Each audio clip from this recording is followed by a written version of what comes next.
Yeah, from this social report. Mike, I have two questions. One is, what do you make of what Michal said to the New York Times about a truce for 10 years and stopping the rocket fire? The second is that there seems to be a basic principle of the Obama administration that peace between Israel and the Arab world will undermine Iranian influence in the Middle East, and that's, for that reason, that's the way they want to go. So I assume your question is, do you agree?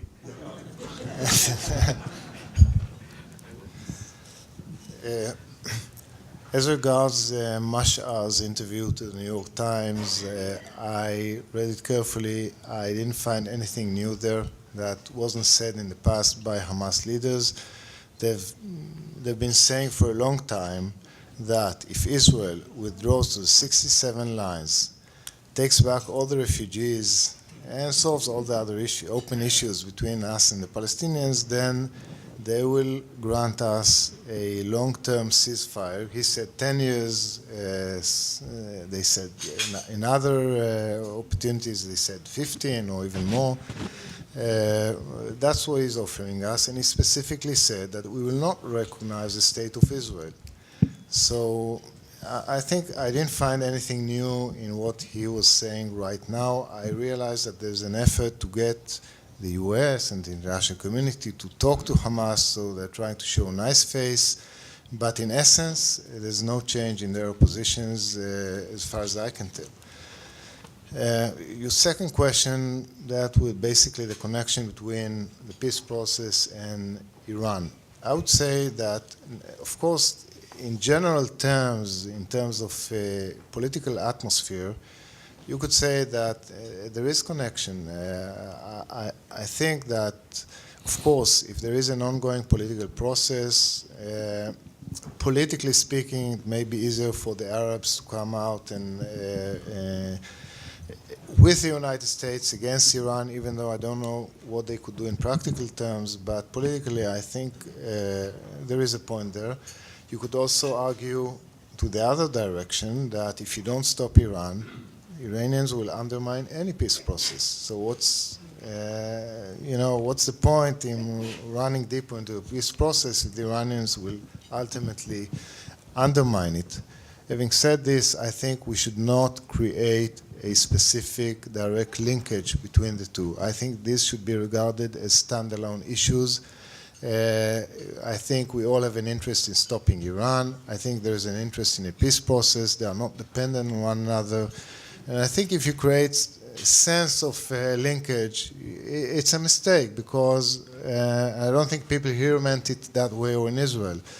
But let's say we cannot achieve a breakthrough in the peace process. Does this exempt anybody here or elsewhere from dealing with Iran, or the other way around?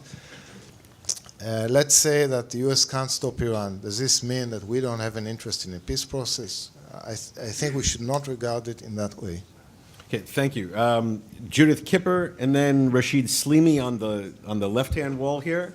And I'm going to try to get as many questions as I can before I need to break. Thank you very much, General Herzog, for a really interesting tour of the region.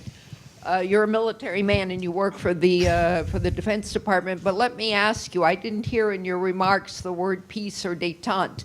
So I'm wondering if you, having spent 2 years as a scholar here and with your vast experience, Israel's a very powerful country in the region, though the region is fraught with potential instability, conflicts, non-state actors, and so many other things.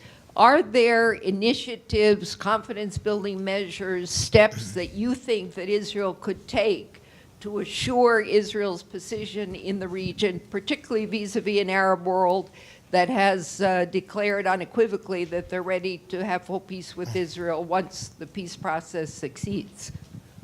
Well, first of all, I did mention peace more than once.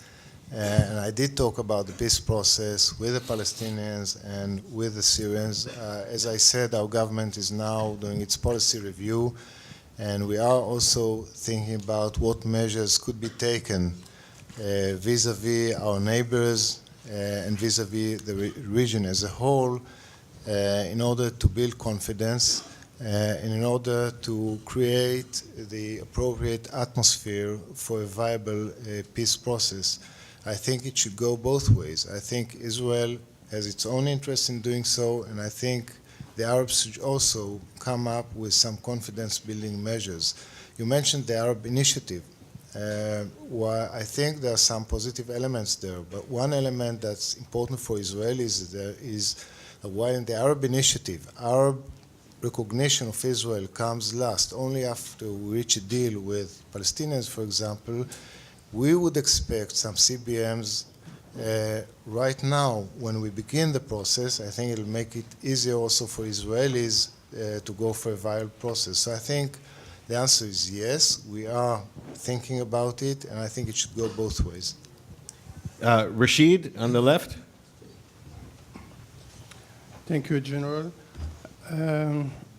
My question is about what I consider as a strong action undertaken by Morocco towards Iran, and it seems to go under silence by cutting off the diplomatic relationship with Iran, between Morocco and Iran. How would this imply in your assessment? How do you view the Thank you. implication of Morocco's cutting off of diplomatic relations with Iran? Well, I think I mentioned it when I said that everybody in our region is basically weighing the situation against what they see as an Iranian threat, not only of a nuclear Iran, but also its political subversion.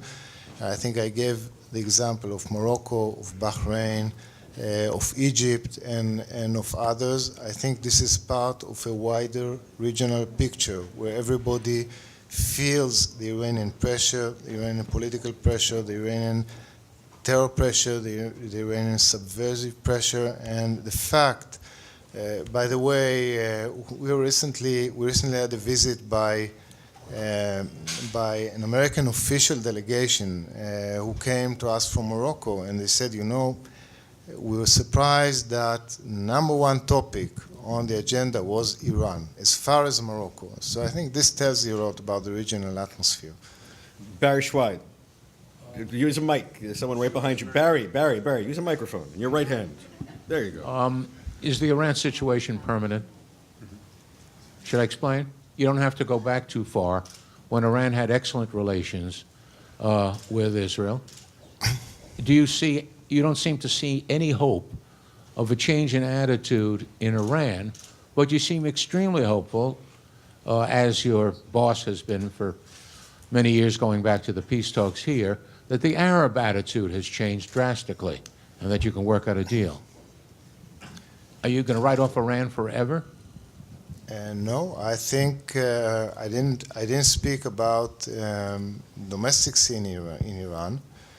I think that the regime in Iran is highly unpopular.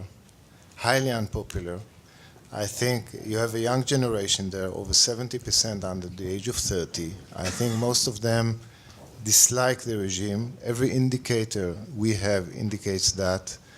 So in historic terms, I think this regime is going down the slope. The question is how long is it going to take and what will happen in the meantime. There are ticking clocks here. And I think Iran could go nuclear before this happens. And that's a big question. But if you ask me in historical terms, I think this regime will not survive for very long because the majority of Iranians dislike it.